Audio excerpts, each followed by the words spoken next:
Hi, and welcome everyone to my channel, Inspired by Knowledge.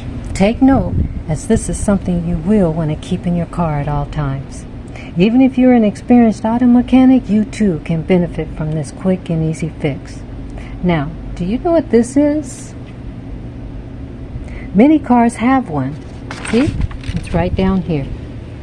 It's called a coolant bleeder screw.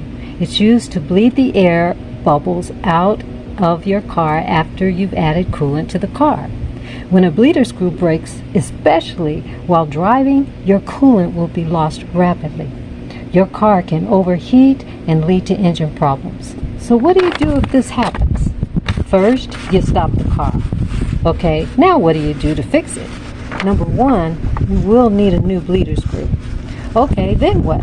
Well, first, before we get into that, let me tell you why I was so inspired to do this video.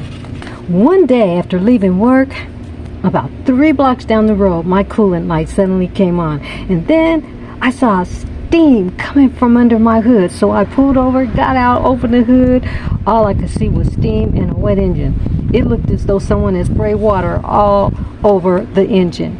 I had no idea what the problem was, so I immediately called my mechanic, and he told me check the coolant cap and the bleeder screw to see if they were intact. The cap was intact, but oh my God, there was no bleeder screw. My mechanic said I needed a bleeder screw, a torch, or a drill to remove the broken screw, and he too was too far away to come to my rescue. So lucky for me, there was an auto parts store nearby. I was able to purchase the bleeder screw, a 2-pack, for about $6. Then I asked the guys at the shop if they could install it for me. Not happening.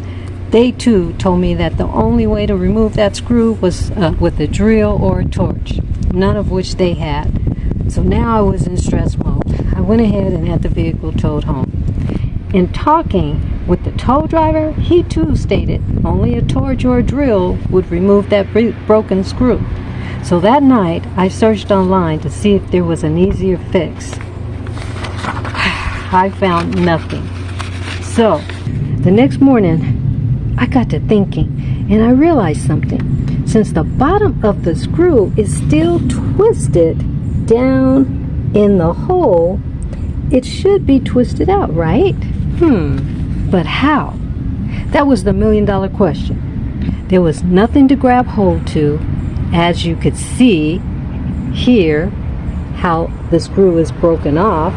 Now, here's the screw, the top part, and the bottom part. You see, it came apart. So that's what was down in the hole.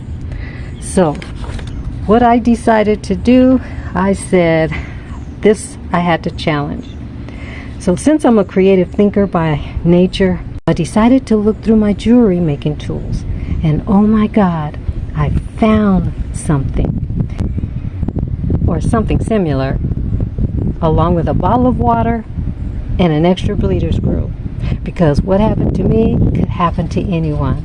Remember, there is no forewarning when this happens. Drive smart, be prepared. If you found this information helpful, click the like button and share. And if you have any questions, let me know in the comments. Love sharing knowledge, especially that which I have first-hand experience and expertise. So be sure to subscribe so that you don't miss any of my upcoming knowledge-based videos. Thanks for watching.